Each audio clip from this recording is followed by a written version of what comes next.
Good morning friend. तो चलिए आज हम स्टार्ट करते हैं। एक इतिहास का वीडियो जो है ये एनसीईआरटी पर आधारित है, यानी 6 क्लास ले लेकर के 12th क्लास तक एनसीईआरटी के जितने सार हैं उसका लगातार वीडियो आपको दिया जाएगा। जो बीपीएससी के द्वारा 3.0 टीचर का जो वैकेंसी अगस्त में होने जा रहा है उसके लिए ये बहुत ही महत्वपूर्ण वीडियो होगा, क्योंकि आप लोगों को काफी समय मिला है तैयारी करने के लिए। इसलिए आप लोग अभी से लग जाइए। और अगर आप बैच नहीं खरीद सकते हैं तो ये छोटा छोटा वीडियो होगा। और ये जो बिहार विद्यालय है, यानी बिहार का जो टेक्स्ट बुक है जो सरकारी विद्यालय में चलता है, उन सब का भी लगातार वीडियो डाला जाएगा। और एनसीईआरटी का जितना सार है उस सब का भी वीडियो लगातार डाला जाएगा। इस हिस्ट्री का भी, पॉलिटी का भी, ज्योग्राफी का भी, सबका वीडियो डाला जाएगा, साइंस का भी डाला जाएगा। इसलिए फॉरेन स्टडी यूट्यूब चैनल को आप लोग सब्सक्राइब कर लीजिए और लगातार इस पर वीडियो मिलते रहेगा आपको। चलिए दोस्त, आज हम इतिहास से एक छोटा सा वीडियो स्टार्ट करते हैं। देखिए, आज हम पढ़ाएंगे आप लोगों को प्राचीन भारत के ऐतिहासिक स्रोत, कि जो हमारा प्राचीन भारत था उसको प्राचीन भारत के लिए जो ऐतिहासिक स्रोत था, कहाँ कहाँ से मिले हैं, कैसे मिले हैं, किसके द्वारा मिला है, इसका क्या स्रोत है, कौन से यात्री कहाँ से आया, किस बुक में क्या मिला, तमाम चीजों पर बड़ी बारीकी के साथ हम लोग अध्ययन करेंगे। चलिए दोस्त, तो आइए आज हम स्टार्ट करते हैं। सबसे पहले इतिहास किसे कहते हैं, सबसे पहले तो यही जानना जरूरी हो जाता है कि इतिहास किसे कहते हैं। तो देखिए, किसी व्यक्ति, समाज अथवा देश से संबंधित महत्वपूर्ण, विशिष्ट और सार्वजनिक क्षेत्र की घटनाओं, तथ्यों आदि की कालक्रमिक जो विवरण मिलता है उसी को क्या कहते हैं, इतिहास कहते हैं। चाहे वो किसी भी समाज से संबंधित हो या व्यक्ति से संबंधित हो, तो उसका क्या होना चाहिए, कालक्रमिक होना चाहिए। जो उसका अध्ययन करने का टाइमिंग है एक क्रमबद्ध होना चाहिए। क्रमबद्ध होगा तभी हम उसको आसानी से अध्ययन कर सकते हैं। उसी को हम क्या कहते हैं, इतिहास कहते हैं। किसी व्यक्ति, समाज अथवा देश से संबंधित महत्वपूर्ण, विशिष्ट और सार्वजनिक क्षेत्र की घटनाओं, तथ्यों आदि का कालक्रमिक विवरण क्या कहलाता है, इतिहास कहलाता है। क्या कहलाता है मेरे दोस्त, इतिहास कहलाता है। मैं ऐसा अनुमान करता हूं कि इतिहास की परिभाषा आपको समझ में आ गया होगा। चलिए आगे चलते हैं। इतिहास का पिता किसे कहा जाता है, तो इतिहास का पिता हेरोडोटस को कहा जाता है। किसको कहा जाता है, हेरोडोटस को कहा जाता है। दोस्त, आपको पहले से ही पता होगा, नहीं पता होगा तो आप लोग याद कर लीजिएगा। हेरोडोटस को इतिहास का पिता कहा जाता है, फादर ऑफ हिस्ट्री। प्राचीन भारत के इतिहास से संबंधित प्रथम वास्तविक पुस्तक जो है किसे माना जाता है, तो उस पुस्तक का नाम है राजतरंगिणी। राजतरंगिणी। एक और क्वेश्चन है कि उत्कृष्ट चिन्ह वाले प्राचीनतम सिक्के क्या कहलाते हैं, तो उसको हम इंग्लिश में कहें तो रूपक मार्क कहेंगे, या हिंदी में कहें तो उसको आहत सिक्के कहेंगे। क्या कहेंगे, आहत सिक्के, जो ये हमको मिला है प्राचीन में। आइए दोस्त, थोड़ा सा हम आगे देखते हैं और क्या है। बड़ी बारीकी से ध्यान से इसको देखना है, तब जाकर के समझ में आएगा। आगे देखते हैं। देखो दोस्त, कि भारतीय प्रागैतिहासिक अध्ययन से संबंधित pre historic India, pre historic India किसकी कृति है, तो ये कृति किसकी है, तो एस्टुअर्ट पिगट का है। किसका है, एस्टुअर्ट पिगट। उसी तरह है, चीनी यात्री ने अपने यात्रा वृत्तांत में भारत के लिए किस शब्द का प्रयोग किया था। जो चीनी यात्री भारत आए थे लोग, तो अपने यात्रा वृत्तांत के समय एक शब्द का प्रयोग किए थे और उस शब्द का नाम था इन टू। जो यात्रा में निकले हुए थे लोग, वो इनतू का प्रयोग करते थे लोग। उत्कीर्ण लेखों के अध्ययन को क्या कहा जाता है, तो इसको अभिलेखा गार कहा जाता है। क्या कहा जाता है? अभिलेखागार कहा जाता है। उसके बाद है लिपियों के विकास के अध्ययन को पूरा लिपि विधा कहा जाता है। पूछेगा कि लिपियों के अध्ययन को, जैसे हम लोग देवनागरी लिपि है, गुरुमुखी लिपि है, कई लिपि के बारे में हम लोग पढ़ते हैं, तो ठीक उसी से एक संबंधित क्वेश्चन क्या हो जाएगा मेरे दोस्त कि लिपियों के अध्ययन को क्या कहा जाता है? तो इस लिपियों का अध्ययन को पूरा लिपि विद्या कहा जाता है। ठीक है, आगे क्वेश्चन है कि सर्वप्रथम भारतवर्ष नाम का उल्लेख किस अभिलेख से प्राप्त हुआ है? तो यह हो जाएगा हाथी गुफा अभिलेख। कहां से? हाथी गुफा अभिलेख से। उसी तरह से अगला क्वेश्चन है कि प्राचीन भारत का सर्वप्रथम सुनियोजित इतिहास किसने तैयार किया? क्या चीज? सुनियोजित इतिहास किसने तैयार किया? तो देखिए इसका आंसर क्या हो जाएगा दोस्त, किसने तैयार किया? तो इसका सही जवाब हो जाएगा सार्वजनिक सुनियोजित इतिहास किसने तैयार किया? B.A. स्मिथ। B.A. स्मिथ ने। बहुत अच्छा प्राचीन भारत के इतिहास के लेखक हैं स्मिथ, तो ये लिखे हैं। आइए दोस्त आगे चलते हैं, आगे देखें। आगे हम लोग देखेंगे ऐतिहासिक काल। देखिए इसको ऐतिहासिक काल को कालखंडों में क्या कर दिया गया है? बांट दिया गया है। क्या किया गया है? कालखंडों में बांटा गया है। यानी ऐतिहासिक हिस्ट्री को दो भागों में बांटा गया है, तीन कालखंडों में बांटा गया है। कितना? तीन में। देखिए कौन कौन तीन खंड में बांटा गया है? तो पहला है प्राग ऐतिहासिक काल, माने प्री हिस्टोरिक पीरियड।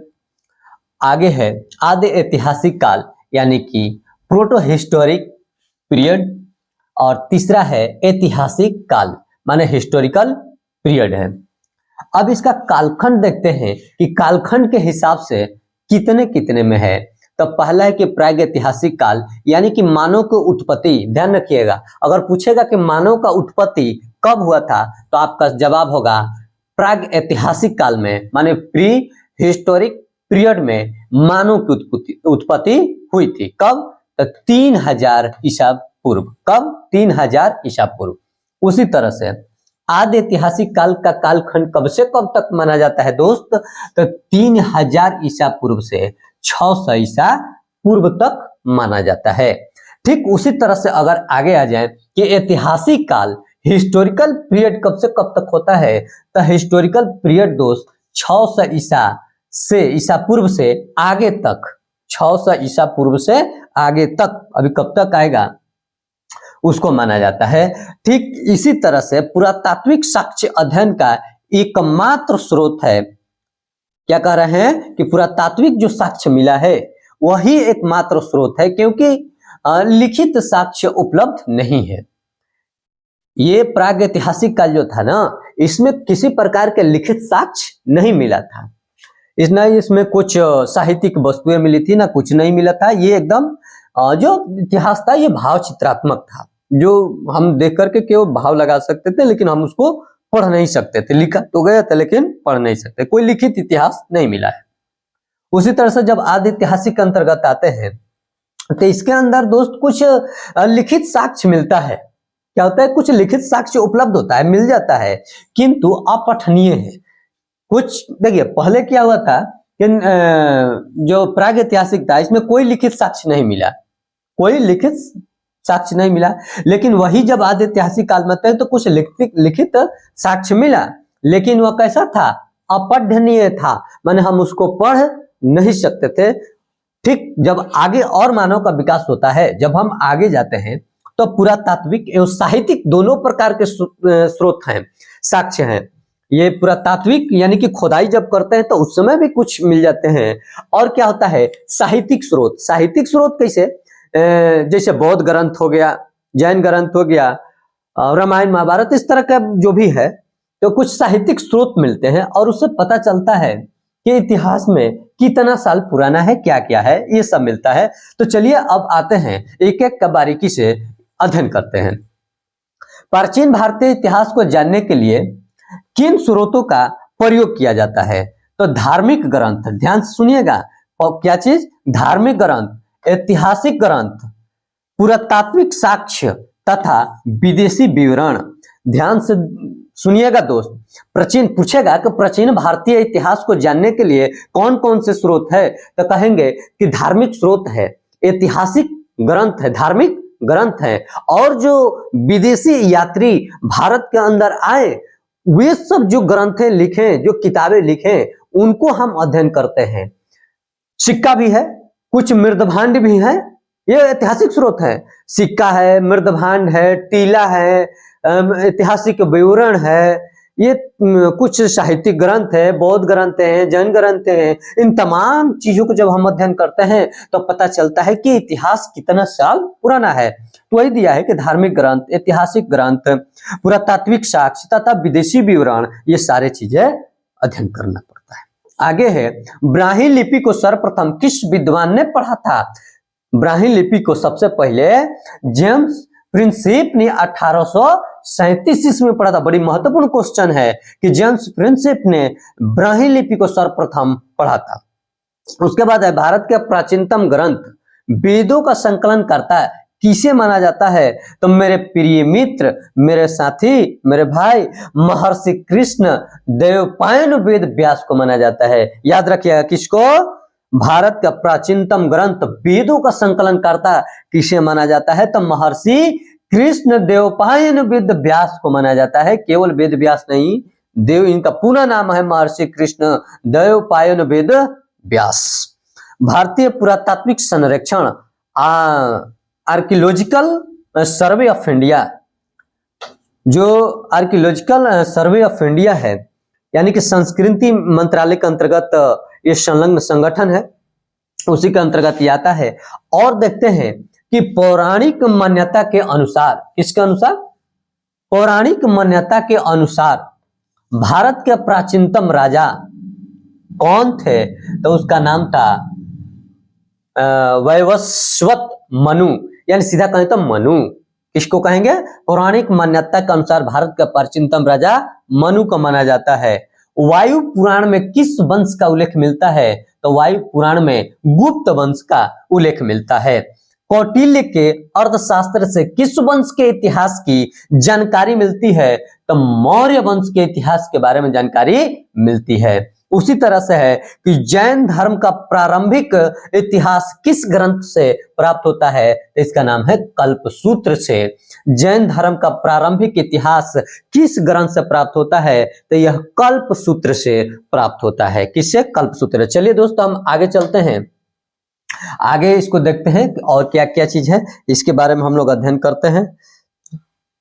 चलिए देखिए, आइए देखिए दोस्त, पूरा जब तक ले बारीकी से धीरे धीरे अध्ययन नहीं करेंगे तो निश्चित तौर पर हमको समझ में नहीं आएगा। इसलिए हमको क्या करना है?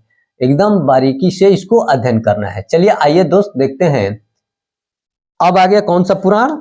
मत्स्य पुराण। मत्स्य पुराण किस वंश से संबंधित है? तो देखिए, मत्स्य पुराण जो है दोस्त, आंध्र सातवाहन वंश से संबंधित है। उसी तरह से है विष्णु पुराण, पुराणों के बारे में है। मत्स्य पुराण संबंधित आंध्र सातवाहन वंश से संबंधित है। विष्णु पुराण किस वंश से संबंधित ग्रंथ है? तो यह मौर्य वंश से संबंधित है। खरोष्टी लिपि किस प्रकार लिखी जाती थी? तो यह दाएं से बाएं लिखी जाती थी। खरोष्टी लिपि कैसे लिखी जाती थी? दाएं से बाएं लिखी जाती थी। नारद स्मृति से किस वंश का विवरण यानी जानकारी मिलती है? तो नारद स्मृति से गुप्त वंश के बारे में जानकारी मिलती है। उसी तरह से स्मृति ग्रंथों में सबसे प्राचीन एवं प्रामाणिक पुस्तक कौन सी मानी जाती है? तो दोस्त, इसको मनु स्मृति को माना जाता है। ये मनु का विधान जो है सारे मनु स्मृति में लिखा गया था। और जो हमारे शासन, जिस तरह से आज हमारा देश का शासन संविधान के अनुसार चलता है, ठीक उसी प्रकार से प्राचीन काल में जिस समय स्त्रियों का पढ़ने लिखने का अधिकार नहीं था, उस समय मनु स्मृति से हमारे देश का विधान चलता था। आइए आगे चलते हैं। शुंग काल का मानक ग्रंथ किसे कहा जाता है? तो शुंग काल में ही मनु स्मृति लिखा गया था। ये मानक ग्रंथ भी है। उसी तरह से स्त्रियों को पुरुष की अर्धांगिनी किस ग्रंथ को कहा जाता है? ध्यान से देखिएगा दोस्त, क्या कहा गया है? कहा गया है कि शुंग काल का मानक ग्रंथ किसे माना जाता है, तो मनुस्मृति को। स्त्रियों को पुरुषों की अर्धांगिनी किस ग्रंथ को कहा जाता है, तो शतपथ ब्राह्मण को कहा जाता है। किसको कहा जाता है, शतपथ ब्राह्मण को कहा जाता है। उसी तरह से है दोस्त, आइए आगे चलते हैं, क्या है देखते हैं ध्यान से, कि महाभारत का प्रारंभिक उल्लेख अश्वलायन गृह सूत्र में मिलता है। कहाँ मिलता है, गृह सूत्र से मिलता है। अश्वलायन कहाँ से मिलता है, तो गृह सूत्र से मिलता है। प्रारंभ में इसमें मात्र 8800 श्लोक थे। कितना, 8800 श्लोक थे। किसमें, महाभारत में प्रारंभ में 8800 श्लोक थे और इसका नाम जय संहिता था। याद रखिएगा, पूछ देगा कि महाभारत का पुराना नाम क्या है, तो उसका नाम है जय संहिता। कुछ समय पश्चात यह बढ़कर के श्लोक कितना हो गया, 24,000 हो गया। इकाई दहाई सैकड़ा हजार 10,000 24,000 श्लोक हो गया और भारत नाम से प्रसिद्ध हुआ। अंत में 1,00,000 श्लोक होने के कारण इसे सप्त सहस्त्र संहिता भी कहा जाता है, महाभारत कहा जाने लगा। जब इसमें श्लोकों की संख्या 1,00,000 हो गया तब इसको सहस्त्र संहिता कहा जाने लगा। पुराने समय में इसे जय संहिता कहा जाता था और बाद में इसमें शुरुआत में 8800 श्लोक थे, फिर उसके बाद इसमें 24,000 श्लोक हो गए, जिसके चलते इसको सतसहस्त्री संहिता या महाभारत के नाम से जाना जाता है। उसके बाद है पूरा लेख विधा से क्या अभिप्राय है, तो शिला लेखों का अध्ययन। कहेगा कि पूरा लेख विद्या क्या है, तो यह विधा है शिला लेखों का अध्ययन। पूरा विशेष का महानतम अन्वेषक किसे माना जाता है, तो डार्विन को माना जाता है। किसको माना जाता है दोस्त, डार्विन को माना जाता है। डार्विन उत्प्लवनता के सिद्धांत दिए थे। इबन बतूता का यात्रा वृत्तांत किस नाम से प्रसिद्ध है, तो ये इबन बतूता के यात्रा वृत्तांत किस नाम से प्रसिद्ध है, तो रिहेल्ला। याद रखिएगा, बड़ी इंपॉर्टेंट क्वेश्चन है, पूछता है परीक्षाओं में मेरे भाई।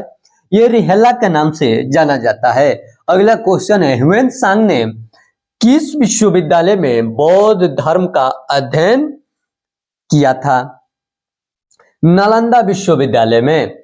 तो नालंदा विश्वविद्यालय में ह्वेनसांग ने क्या किया था, अपने शिक्षा दीक्षा लिया था और अध्ययन किया था। आइए कुछ और चीनी यात्रियों के, चीनी लेखकों के जो वर्णन था, जो लेख था, उसके बारे में हम लोग अध्ययन करते हैं दोस्त। तो चलिए आइए देखते हैं और क्या क्या आता है। आइए दोस्त थोड़ा सा हम देख लेते हैं। देखिए, पहला है इधर लेखक, इधर समय और रचनाएं हैं, यात्री का विवरण है। आइए सबको बारी बारी से हम लोग देखते हैं।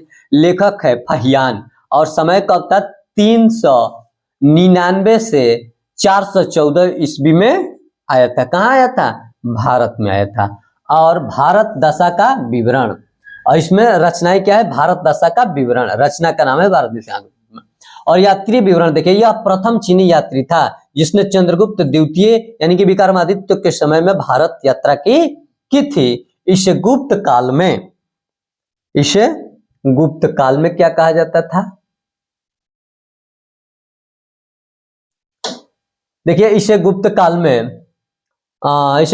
में वस्तु विनिमय का अध्ययन माने कौड़ियां तथा चंद्रगुप्त मौर्य के राजप्रसाद माने राजमहल को देव निर्मित बताया था।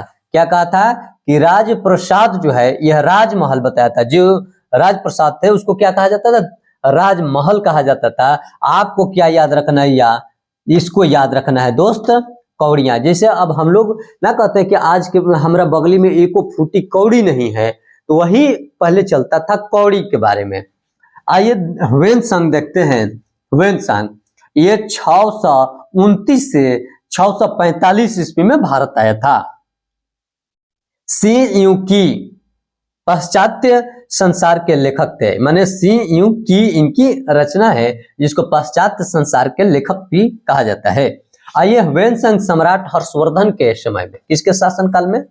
ह्वेनसांग सम्राट हर्षवर्धन के समय में भारत आया और इसने हर्ष को शिलादित्य की उपाधि से विभूषित किया और इसे यात्रियों का राजकुमार, शाक्य मुनि, नीति का पंडित कहा जाता है। देखिए यहां से कई क्वेश्चन मिलेगा मेरे दोस्त। कहा जाता है कि ह्वेनसांग सम्राट हर्षवर्धन के शासनकाल में थे, इसे शिल्पादित्य की उपाधि से विभूषित किया गया। यह यात्रियों का राजकुमार कहा जाता है। पूछेगा कि यात्रियों का राजकुमार ह्वेनसांग को कहते हैं, शाक्य मुनि किसे कहा जाता है? ह्वेनसांग को कहते हैं। नीति का पंडित किसे कहा जाता है? तो ह्वेनसांग को कहते हैं। उसी तरह से इत्सिंग भी आया था भारत में। कौन आया था? इत्सिंग। ये कब आया था? तो 673 से 675 ईस्वी में आए थे। उसी प्रकार से प्रसिद्ध बौद्ध भिक्षुओं की आत्मकथाएं इनके द्वारा रचनाएं की गई थी। किसके द्वारा? इत्सिंग के द्वारा। और ये चीनी बौद्ध यात्रियों जो नालंदा विश्वविद्यालय में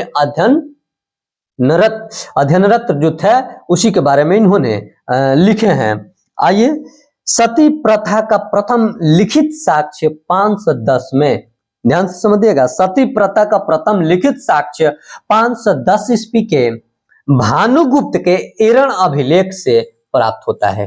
कहां से? तो ये 510 ईस्वी में दोस्त भानुगुप्त के एरण अभिलेख, किस अभिलेख से? एरण अभिलेख से सती प्रथा का प्रथम लिखित साक्ष्य मिलता है। जो सती प्रथा में जो पति मर जाते थे तो उनके पत्नियों को पकड़ करके उनके चिता पर सुला दिया जाता था और उस पत्नी को, माने उस महिला को उसके साथ में ही जला दिया जाता था। यह बड़ी बाह्य आडंबर था, ये बड़ी कुरीतियां थी जो समाज का था। और 1829 ईस्वी में राजा राममोहन राय के प्रयास से लॉर्ड विलियम बेंटिंक के द्वारा सरकार बना करके कमेटी गठित करके और सती प्रथा को अंत किया गया और 510 ईस्वी में एरण अभिलेख में सती प्रथा का साक्ष्य मिलता है, ऐसा हमारा इतिहास कहता है और ऐतिहासिक स्रोतों से पता चलता है। तो आपका आज का वीडियो कैसा लगा स्रोत? हम फिर मिलेंगे अगले वीडियो में, तब तक के लिए धन्यवाद। मिलेंगे फिर अगले वीडियो में।